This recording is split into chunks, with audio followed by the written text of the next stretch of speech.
अच्छा, पूरब से लेकर पश्चिम तक लगातार आप इतनी मेहनत कर रहे हैं उत्तर प्रदेश में, किसानों के कानून को आपने वापस ले लिया, जो डैमेज हुआ था वो कंट्रोल हो गया क्या? कोई डैमेज नहीं हुआ था। हम किसानों अन्नदाताओं को कभी वोट बैंक नहीं मानते। जब तक इस देश का किसान स्वावलंबी नहीं होगा, सबल नहीं होगा, उसकी आमदनी नहीं बढ़ेगी, तब तक यह देश आगे नहीं बढ़ेगा। हमारे माननीय प्रधानमंत्री जी ने कृषि कानून लगाया था तो अन्नदाताओं के हित में।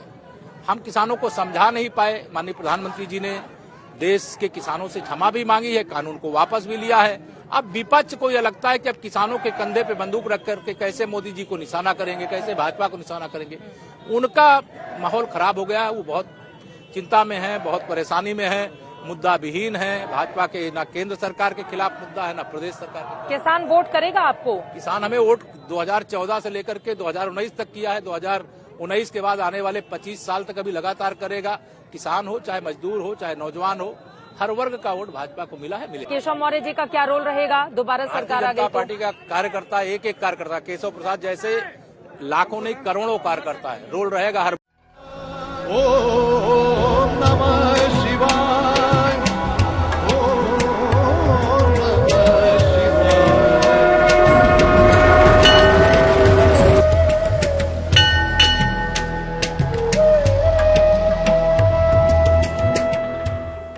यहाँ पर काफी ज्यादा कामकाज भी किया गया है। काशी विश्वनाथ तो एकदम कॉरिडोर का भी ले लें, घाटों का ले लें, गंगा की सफाई।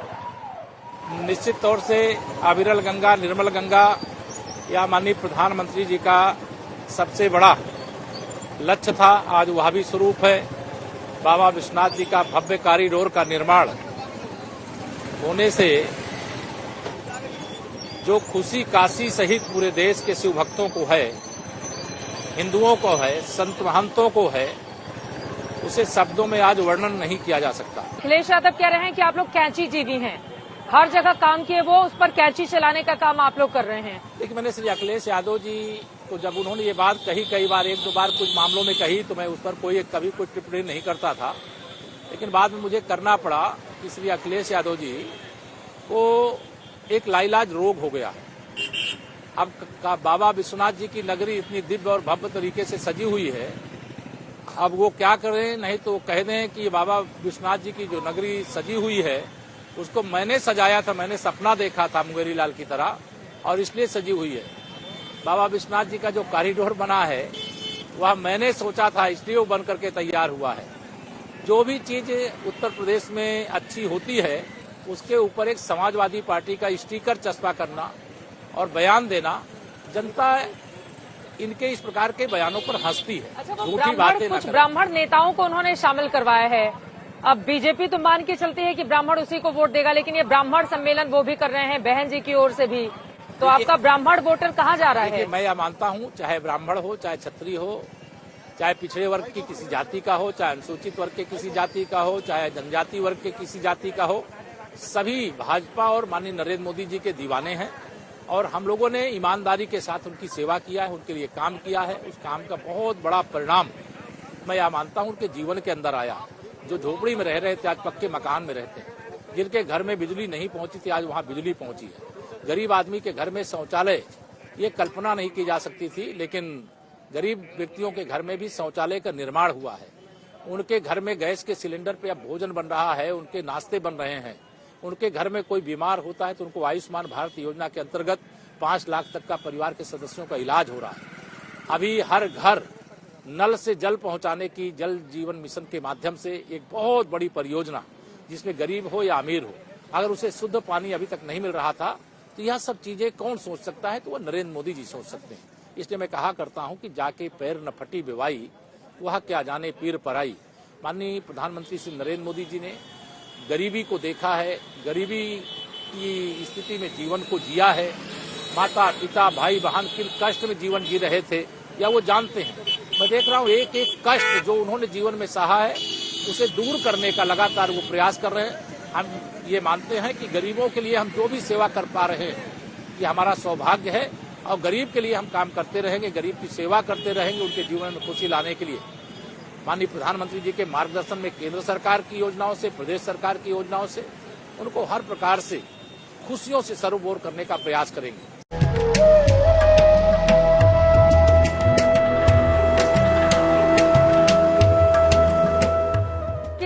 हम भैंसासुर घाट पर हैं और यकीनन आपको बता दें साफ सफाई की अगर हम बात करें या फिर गंगा घाट पर किनारे नीचे की तरफ आप जाएंगे वहां पर भी स्वच्छता का पूरा ध्यान रखा गया है। लोगों की भव्य तैयारी है कि यूपी में हिंदुत्व को लेकर एक बड़ा मैसेज दिया जाए।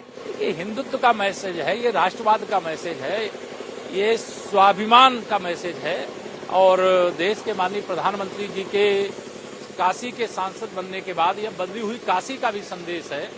आप जब 2014 में देश के प्रधानमंत्री माननीय श्री नरेंद्र मोदी जी काशी के सांसद बने थे, उस समय गंगा मैया की अविरलता और निर्मलता और आज जो स्वरूप देखने को मिल रहा है वो एकदम भव्य और दिव्य है, बहुत आनंददायक है। खर्चा आया है सर और इसके जरिए ये तो हम सब जानते हैं कि काशी का स्वरूप कैसा था, गलियां थी, वहां पर बहुत अलग अलग तरह की परेशानी थी।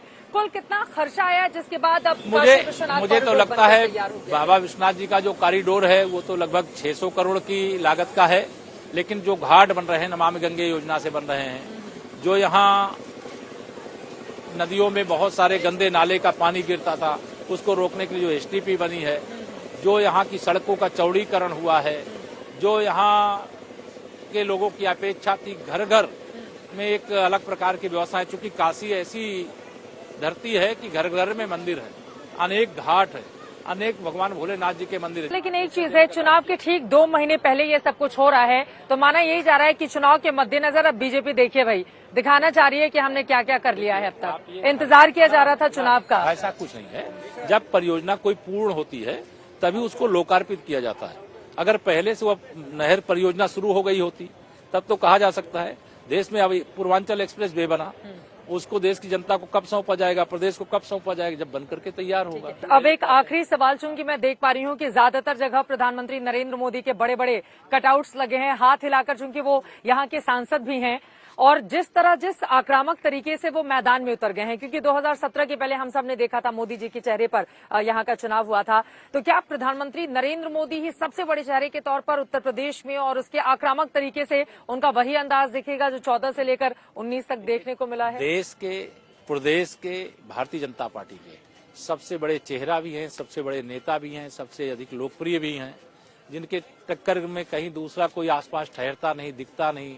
तो माननीय प्रधानमंत्री नरेंद्र मोदी जी का अगर कोई कार्यक्रम उत्तर प्रदेश के अंदर होता है तो वह कार्यक्रम होता है तो वो हमारे लिए बहुत खुशी की बात होती है। प्रदेशवासी उनको देखना चाहते हैं, उनको सुनना चाहते हैं। अब जब कोई भी बात माननीय प्रधानमंत्री जी कह देते हैं, उन्होंने ले लिया है पूरा अपने हाथ में कि अब मेरे ही नाम पे चुनाव और सब कुछ, अब नरेंद्र मोदी, मतलब ये बात भी सच है आप जिसका जिक्र कर रहे हैं कि प्रधानमंत्री का एक अलग तरह का ऑरा है और देश में उनके बराबर उनके कद का कोई नेता नहीं है, बार बार इस तरह की भी बात होती है। तो यूपी का चुनाव मतलब नरेंद्र मोदी जी ने खुद अब तैयारी कर ली है कि आक्रामक तरीके से हम मैदान में जाएंगे। प्रधानमंत्री जी यूपी में जितना अधिक समय देते हैं वो हम सब भाजपा के एक एक कार्यकर्ता के लिए सौभाग्य की बात है।